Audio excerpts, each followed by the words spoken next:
So on July 11th, Chipotle workers in Augusta, Maine filed a petition to form the company's first union. But yesterday, Chipotle announced that they would be closing down that store. Here are the details of that story. The store recently became the first Chipotle location to file union paperwork with the National Labor Relations Board, according to the Associated Press. The matter was scheduled to be taken up at a 10 a.m. hearing on Tuesday, but the company informed workers of the closure in a 7:30 a.m. email, according to emails shared with the Washington Post by Jeff Young, an attorney representing the workers. So here's an excerpt of that email that was sent at 7 a.m. by Chipotle to the workers. Despite the considerable time and resources we've spent trying to staff the restaurant, we don't have management necessary to reopen it. And combined with the ongoing call-outs and lack of availability of existing staff, we won't be able to open the restaurant for the foreseeable future. As a result, Chipotle has made the difficult decision to close the location permanently. But Chipotle's excuse doesn't really hold up because the company has deliberately understaffed the store for months. Let's watch. They kept insisting that we run with not quite the number of people that we should run with. If there aren't enough people to run the store, we have to cut corners. We have customers coming in and they're upset. Why are you so slow? Why is the food not right? The dangers of not being able to have enough people to run the store are a lot of shortcuts that are unsafe.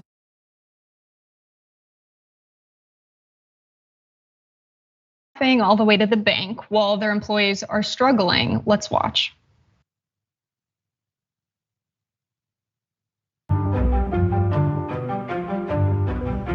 I am interested in companies with magnificent sales and earnings like Chipotle. Melissa, Chipotle out with beats on the top and bottom lines for Q1. Same-store sales also up 9%. Chipotle shares sizzled in early trading Wednesday, jumping more than 10% to a record high.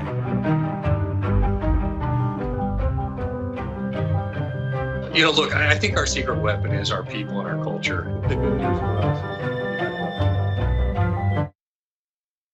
So for the reasons you heard, the working conditions that were awful at Chipotle and the huge pay differentials between Chipotle executives and the workers, the Chipotle employees decided that it's time to create a union, and we'll let the workers speak for themselves on why precisely they decided to do that. We're asking for the bare minimum that Chipotle itself should be providing to begin with. Training and staffing your own restaurant is pretty par for the course for any business. It benefits us, but also it benefits Chipotle and the customers too.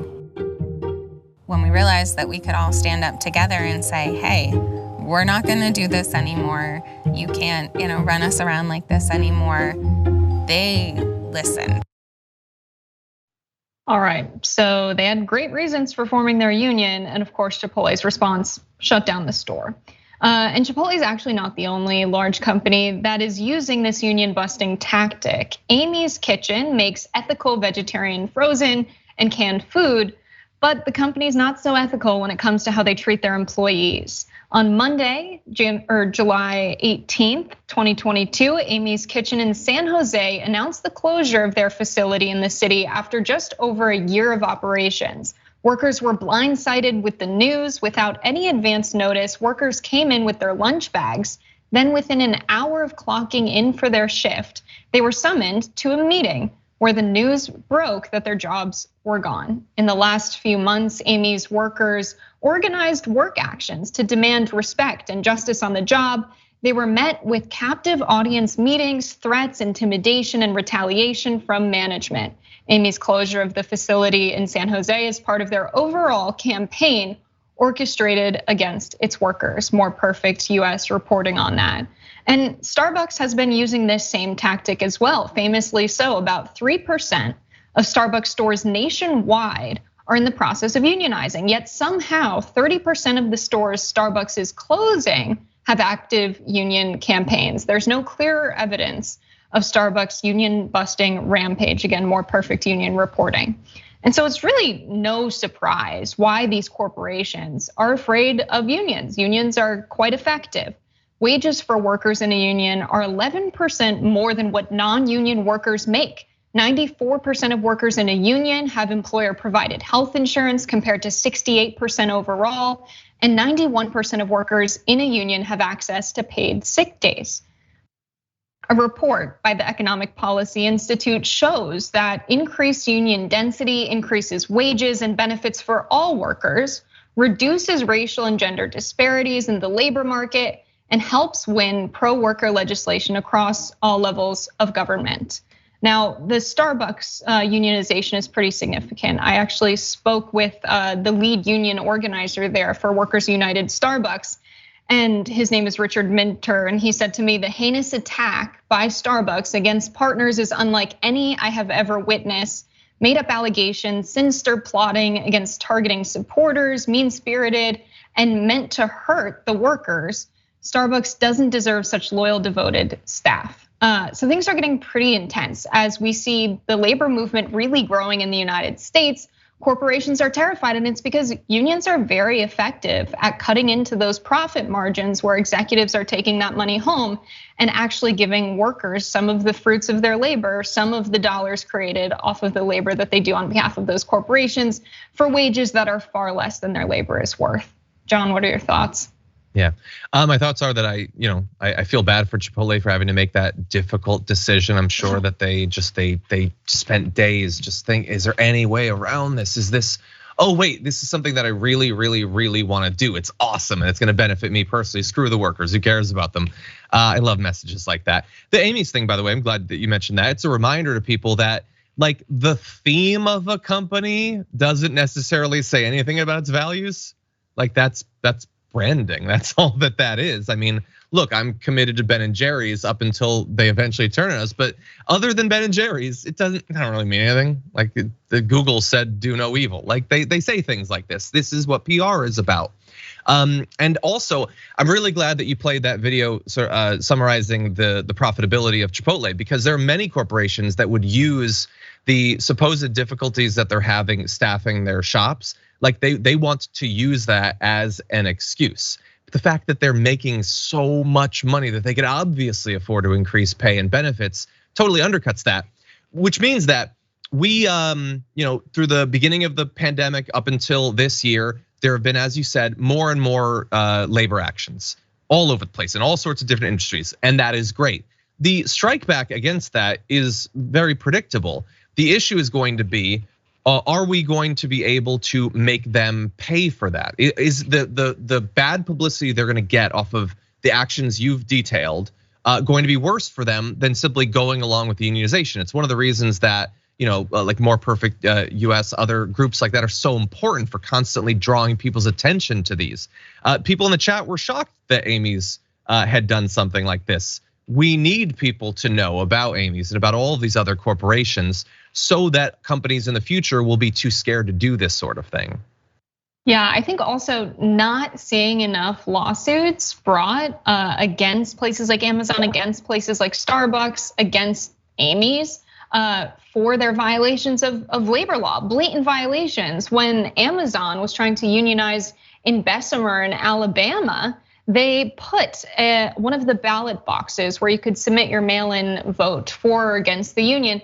It was right on the company's property in the parking lot, which is against NLRB law. And for months and months, the people on the ground in Alabama that were organizing with the union were saying they're gonna, if this election doesn't go their way, they're just going to say, hey, it's actually not a fair election. We didn't realize that we shouldn't have had this on our property. It swayed the results. And no matter how that election was going to go, Amazon was going to be like, oh, we have to do it again, extend the process to unionize. It's a union busting tactic because they have huge lawyers. They have so much money to pay lawyers. And who's going to defend these workers in front of the NLRB and defend NLRB law? I think that's a huge gap we have in the labor movement right now. Yeah, and then I'm only one other quick point I want to make is that they find the added pressure coming from more and more of their incoming employees to unionize to be unacceptable. They want to go back to the way things were before the pandemic, where workers are at most an inconvenience for corporations. Their economic prospects and all that are not something to be considered. The only people that are supposed to matter are the CEO and the board, and of course the shareholders. That's it. No, that's not acceptable anymore. That is, we are not going to judge our society as having a successful, prosperous economy simply because it generates a nice rate of return for shareholders. And if that means that people are having to, sleep in their car, then that's acceptable. And like they seem to be experiencing some whiplash, like with the new added labor power that people have after the experience of the pandemic. Like they haven't yet, I guess, gotten used to that reality. And so their strike back is gonna be harsh and it's gonna be really painful for people. Like your company being shut down and losing your jobs, like that is for individuals, for many people, that's devastating, the effect on their life.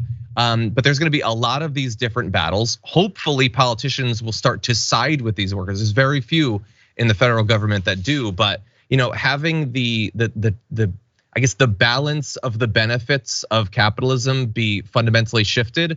It's been inevitable, I think, for a long time, and it's good to see people fighting to make that actually happen. Yeah, it's actually really great to see. This is a dream come true when we saw Amazon form their first union. Seeing people realize that a union's actually important and overcome a lot of the union busting tactics that were so sophisticated. Because at the end of the day, Amazon would be nothing without their workers. Amy's nothing without their workers. Chipotle, nothing without their workers. There wouldn't be any profits there for the executives to split up and take home. That money comes from people doing work with their own two hands. And of course, they're going to tell you, you don't need a union. We have a great relationship with you. We don't need a union getting in the middle of us. And then of course, they're going to promote the people who are the main folks organizing the unit. And they're gonna use every single union busting tactic there is because a lot's on the line for them, hundreds of millions of dollars. They can spend a fraction of that subduing union efforts and go home at the end of the day and be fine. And so it's great that people are starting to see through that because for a long time we've seen union membership decline in the United States, and it's great that that's changing, and it's high time that that's changing. Agreed. Yeah.